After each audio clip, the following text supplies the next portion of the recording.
Hello and welcome to this English lesson about words that have two meanings. As you can see on the title slide, we have nails, and you can also use a hammer to put in a nail. In English, there are some words that have the same spelling, the same pronunciation, but two different meanings, and sometimes three. So once again, welcome to this English lesson about words with two meanings. I think you'll enjoy it. It's going to be fun. I have two words on every slide with the definition and a picture to help you remember what you will learn today. So once again, welcome to this English lesson about words with two meanings.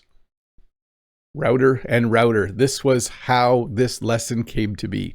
I was teaching the lesson last week about tools. As I was teaching that, I saw a router. It wasn't actually in the lesson. And then I thought, oh, I have a router. Mine's actually in the barn. And I also have a router. So a router is a power tool used for etching or cutting wood. If you wanted to put your name on a piece of wood, you could use a router, and then you could write, like I could write Bob with the router, and then my name would be etched in the wood. I could also use it to cut a piece of wood in half. It's not normally used that way, but you can see that person is edging a piece of wood. They're putting a really nice edge on the wood using a router. And then, of course, this electronic device is a device that directs internet traffic. The internet connection comes in from outside of your house or apartment, and you plug that cable into a router, and it either sends it via Wi-Fi or via more cables to your computer. So, router and router. The pronunciation is identical. The devices are very, very different.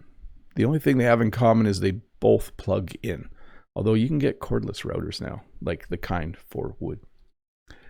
Bat. So, I was supposed to warn you. Warning, there's a scary bat on the next slide. Bat, a flying animal, a scary flying animal. I believe nocturnal, meaning that they fly around at night. And then a bat is a stick used in baseball. And I believe it's also used in cricket, a different kind of bat. I think that's called a bat as well. But anyways, a bat is a flying animal. We actually like bats because they eat a lot of mosquitoes and other bugs at night. And then we kind of don't like bats because in our area, a lot of bats have a disease called rabies, which is not a nice disease at all. If you get in contact with a bat, you often need to go and get your rabies shot. Bat and bat. Again, it's pronounced exactly the same way, but two completely different things. Bark and bark. Bark is the outer part of a tree. When you walk up to a tree, you'll notice that it has bark. It's usually rough. If you feel the tree, you could feel all of the bumps and indents on the bark. And then, of course, a bark is also the sound a dog makes. It's also a verb. You could say that dog is going to bark. You can also say that dog's bark is really loud. Okay, so you can kind of flip between verb and noun. So bark, the outer part of a tree or the sound that a dog makes. Spring, the season after winter, or a coiled piece of metal. A spring can also be plastic, I guess. But and then there is a third meaning of spring. A spring can be a place where water comes out of the ground. In my area, there aren't a lot of natural springs, but you can find them some places in Ontario, Canada, where very pure, clear water comes out of the ground from a spring. So, meaning number one, it's winter, winter ends, and then the next season is spring, a beautiful season. In spring, flowers and plants start to grow. Spring is a coiled piece of metal. When you squish a spring, it will spring back. So you can also use it as a verb. But if you squish a spring, it has like this desire to go back to its normal shape. And then a spring is a place where water comes out of the ground in a natural way. Date. So date is a fruit from there's a typo there. That's supposed to say date palm tree, not sate. S-A-T-E is not an English word. My mistake. So I will fix that in the edit. but a date is a fruit from a date palm tree. It's very, very sweet. In fact, we often use dates in some of our recipes instead of sugar because dates have lots of fiber. So they're somewhat healthy, but also quite sweet. And a date is also a romantic outing or the time and day of an event.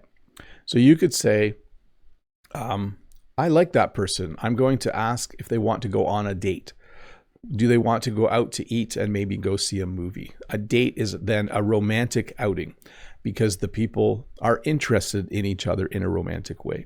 But it can also be the time and day of an event, okay? You could say, when's the next date for the meeting?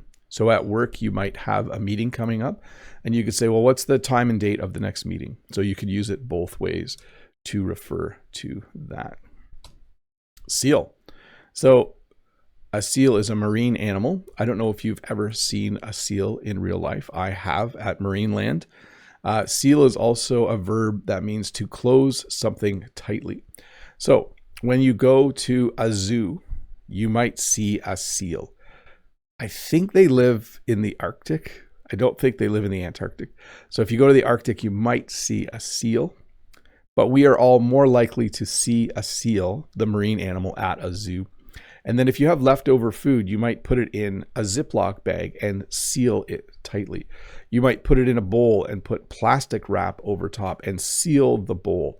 When you seal something, you prevent air from getting to it. So seal, a marine animal, and seal, to close something tightly.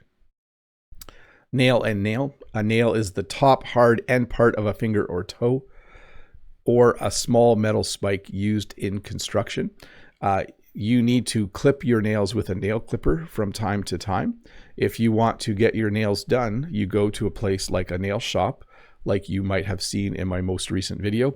If you are putting two pieces of wood together, you might hit a nail into the wood so that they are permanently connected. So nail and nail. It's the same pronunciation and definitely different meanings.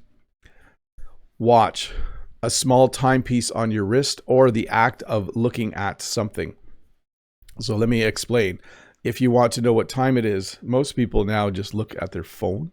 But if you also are like me, you can look at your watch. So my watch says that it is 8:51 a.m. and it is Friday, August 29th. So it's nice. I can look at my watch. It also tells me the date. So another use of the word date. And it's also the act of looking at something. Now, let me use some example sentences so that you know what I mean. You can watch TV. You can watch a YouTube video. You can watch your children. That means you are making sure they are safe while they play. Like when our kids were little, Jen and I took turns watching. You have to watch your kids. If you go to the park, you have to watch your kids. So a small timepiece on your wrist, or the act of looking at something. I think I'm going to stay on this size and go between these two from now on. Jam, a sweet spread made from sugar and fruit. I think we talked about jam in the lesson about jam versus jelly, the what's the difference lesson. And then when something is stuck or won't move. So Jen and I get fruit from market. If we wanted to, we could make jam. We could mix it with sugar and other ingredients and we could make jam. If you work somewhere that has a printer or a photocopier, sometimes it gets jammed. The photocopier is jammed. There's a jam in the photocopier. If you are in traffic, there might be a traffic jam. By the way, we call this a paper jam. It's frustrating at work when a lot of teachers need to use the photocopier and there is a paper jam. We get a little bit annoyed about that. Well, a deep hole used to get water. That's a very old-fashioned looking well. Here in Canada, if you have a well, it's usually just a pipe that goes in the ground, and at the bottom of the well, there's an electric pump. But it's also a word meaning healthy or good. How are you? I'm well. I'm doing well. Or you can get well or get better, right? If he's sick, he wants to get well. So a deep hole used to get water, or a word meaning healthy or good. Rock, a stone or a type of music.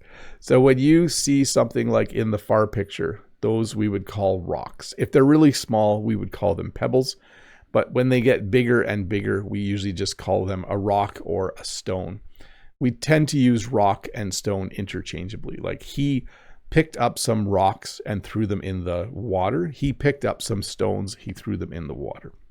When you are talking about music, it's a short version of the term rock and roll. So what kind of music do you like? I like rock music. I like classic rock music. That's actually the type of music that I do enjoy, classic rock. So a stone or a type of music. Wave, a moving ridge of water or a hand gesture.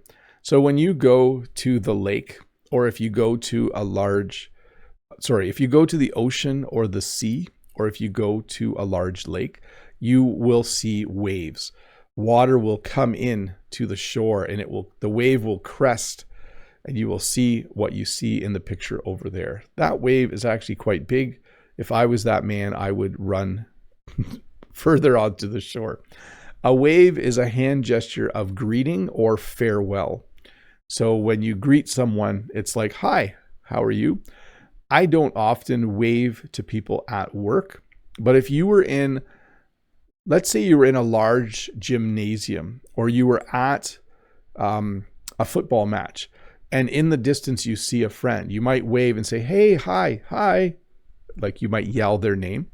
But definitely when you say goodbye, you say, bye, everybody. I do this quite often at the end of my videos. I say, bye, and I give a little wave. So a wave is a hand gesture.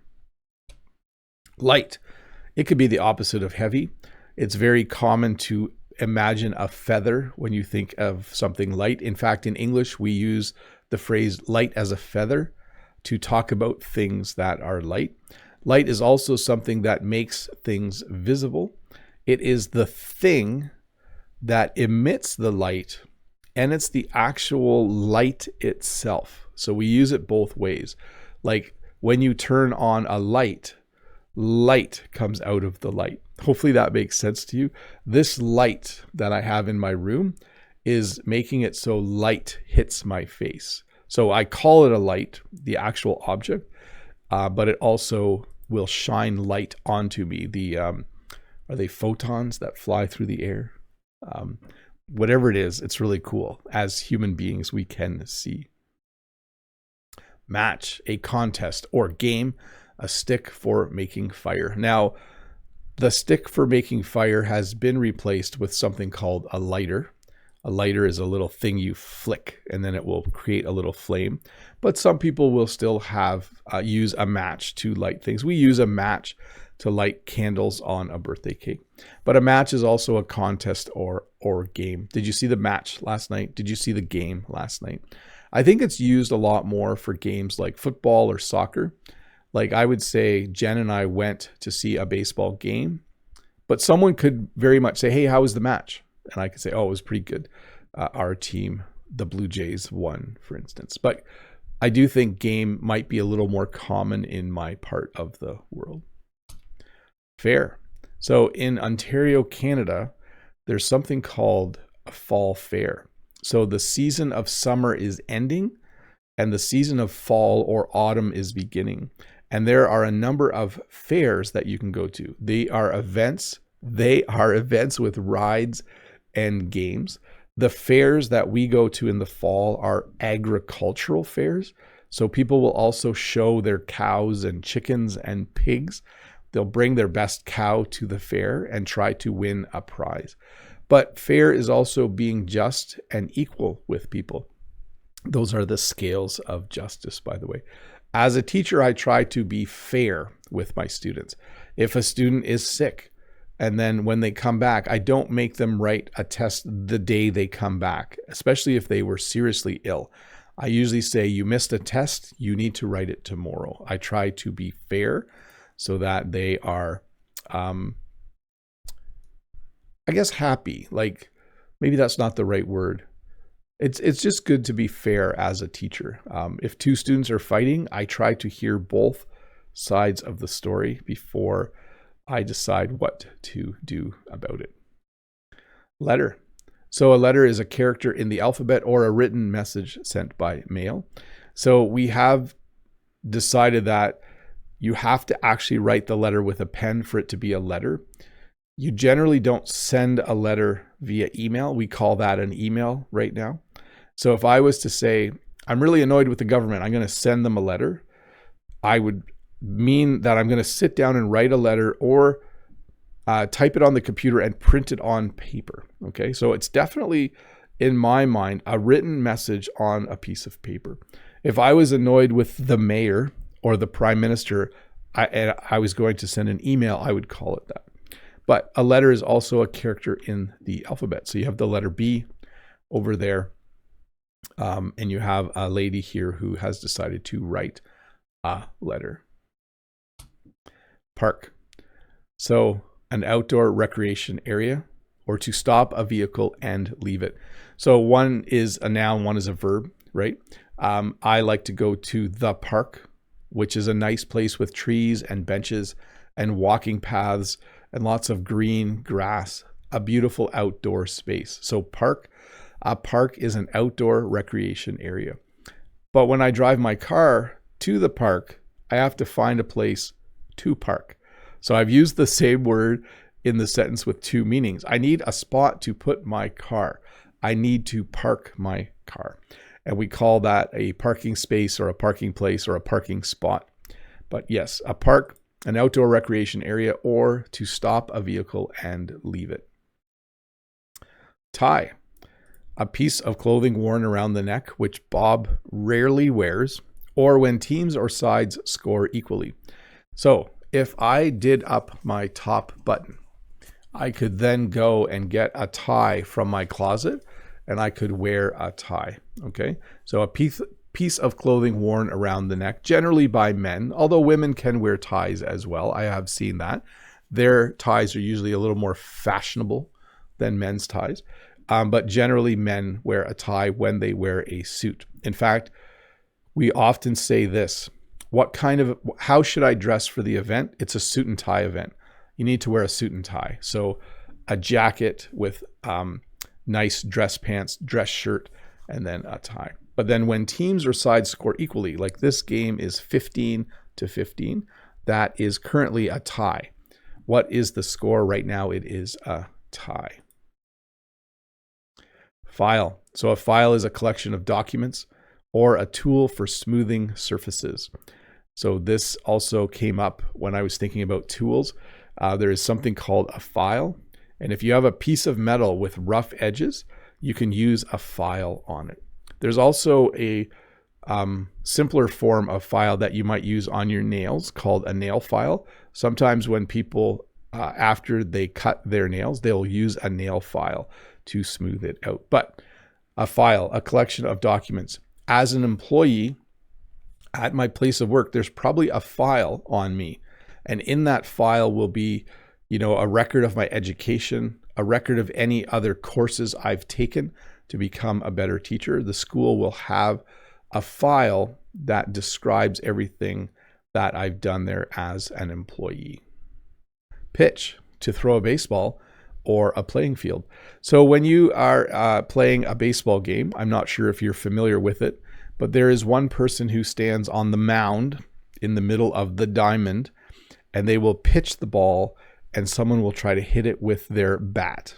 Okay, so pitch is a verb meaning to throw a baseball. It also refers to like a soccer pitch, football pitch, etc., etc. So pitch, to throw a baseball or a playing field. Trip, a journey usually taken while on vacation or to catch your foot on something. If I say to you, I'm going to go on a trip, it usually means I'm taking time off work and I'm going to another province or another country or to a campground. If my mom said, I'm going on a trip next week, in my mind, that would mean she's going far away and she's going as a vacation or to go and visit someone. If someone goes on a trip, they're definitely not working. And to trip is the verb meaning to catch your foot on something. I was glad I found this picture. This guy is tripping, the ing verb, form of the verb, on a cord. So he wasn't watching where he was going. And when you do that, sometimes you trip. Row, a line of things arranged in a tidy way, or to propel a boat with an oar. So if you have a bunch of things on a shelf, you can put them in a nice row. When you go and sit in the movie theater, you sit in a row. And it's also called a row, by the way. If you go in a canoe or a kayak, you will use an oar to row, so that in order for the boat to go forward, you will row.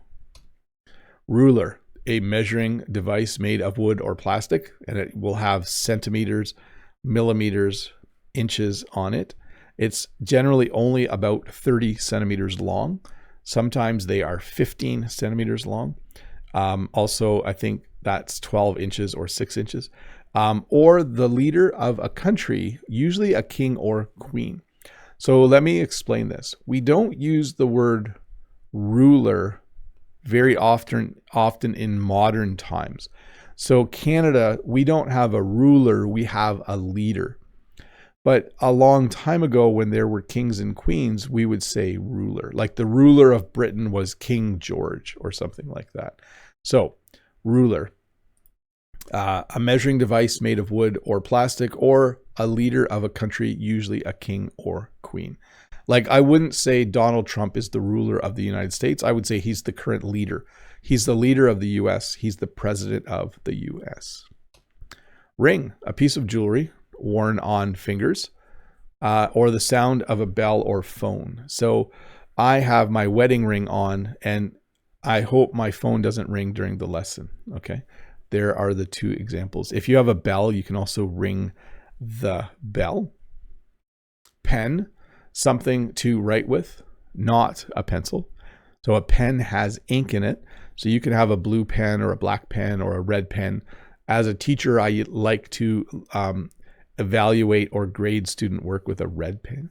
But it's also a small enclosure for farm animals. You might have a pen for your dog or cat, but usually you put a dog or cat in a crate. It's a different term, I think. But for me, my sense of the word pen is a small enclosure for farm animals. Like this calf is in a pen. When I was a kid, I had to feed all of the calves that were in the calf pens. So that was one of my jobs as a kid on a farm. Point, a sharp tip, or to indicate with a finger. I'm not sure if you can see the orange arrow over there. It's pointing to the tip of the knife. This is my fingertip. This is the tip of my finger. I can use it to point, okay?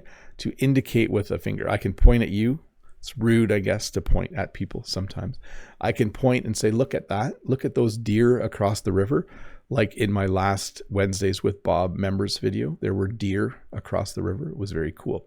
So point, a sharp tip, that's the point of the knife, or to indicate with a finger. I'm going to point, the verb. Plane, an aircraft, short for airplane, or a tool for smoothing wood. So in the far picture, you see what is familiar to all of us, an aircraft or airplane or plane. You go on a plane when you go on a trip. Here, though, we have something called a plane or a hand plane. You might even call it a planer. In the lesson last week, I talked about a big planer used to smooth wood. So plane, an aircraft or a tool for smoothing wood. Change, coins or money returned after a purchase. So there's actually two meanings in there. I have to separate them. You can have a lot of change in your pocket. That means you have a lot of coins in your pocket. When you buy something using money, the person will give you your change, okay?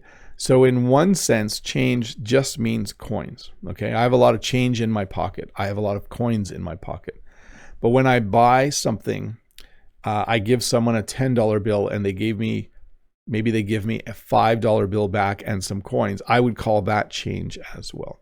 And then it's also a verb meaning to put on different clothes. In fact, these guys are in the change room at their local gym, I would imagine, and they've decided to change their clothes.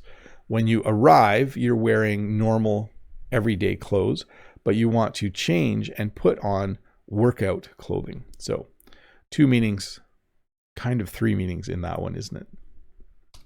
Toast, bread that is heated until crispy, or a short speech before taking a sip of a drink. So when you have bread, you can put it in an appliance called a toaster, and the toaster will heat up the bread and it will brown the bread and it will turn crispy. And then you can put some butter or jam on the bread and eat it. If you are at a formal event though, someone might stand up and give a toast. This is very common at wedding receptions in Ontario, Canada.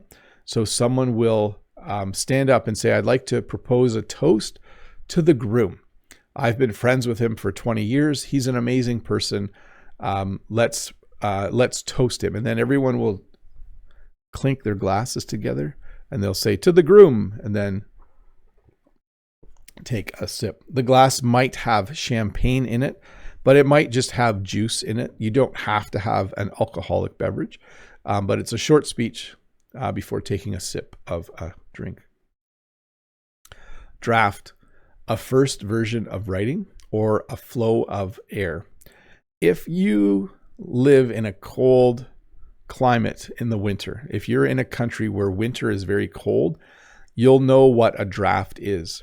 If you go by your windows or doors, sometimes air comes in on the sides of the door or the sides of the window, especially if the window or door is getting old. Okay, there will be a draft. But when you write something, if I was to write a letter to the Prime Minister, I would write a draft, and then I would read it and correct things, and then I would create a final copy. So draft, a version of writing or a flow of air. It's not nice living in a house when it's really cold in the winter where there is a draft. It's nice to fix them with things like what this person is doing. Weather stripping is what we call it.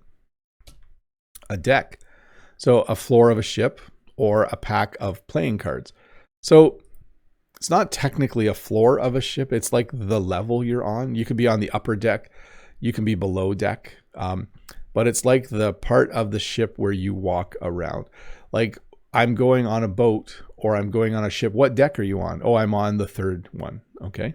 So there is the floor of a ship or a pack of playing cards. When you buy cards, you get a deck, and there are 52 cards in the deck, and you will shuffle the deck and then you will deal the cards.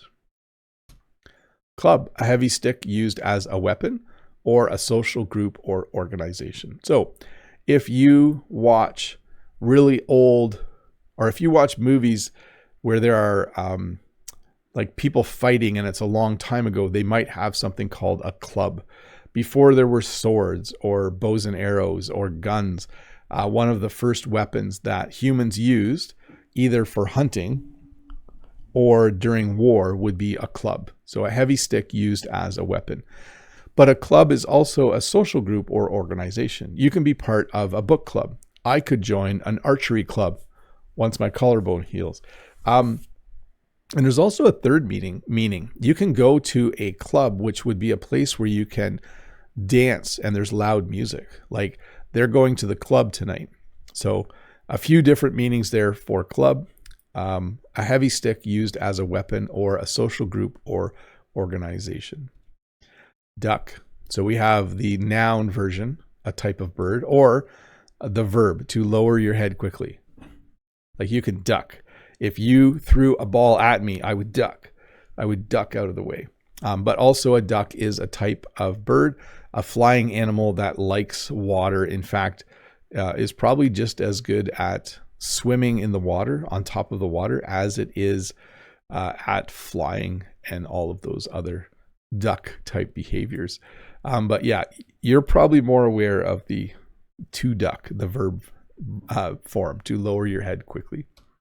Chest, a large, strong box for storage. Not a lot of people have a chest anymore, but it's also the front part of your body between your shoulders. So this is my chest. So if you work out as, if you're super into bodybuilding, especially men, your chest muscles will be bigger. So the front part of your body between your shoulders is your chest, and a large, strong box for storage. And then lap, the area above your legs when sitting. This is why we call it a laptop. So she has a computer on her lap. The lap is the area of your body that only exists when you're sitting. When you sit, you can have something on your lap. You can have a book on your lap. You can have a laptop or computer on your lap. But it's also one circuit around a track. So if you go and watch a running race, they will run around the track and they will do one lap at a time. If you run the 800 meter, it's 2 laps. If you run the 400 meter, it's 1 lap. If you run the 3000 meter, it's 6. And I don't know how many. How much is the 3,000 meter? Did I say 300? 3,000 meter. So that would be 9. I can't do the math, people. It's too hard. Anyways, lap.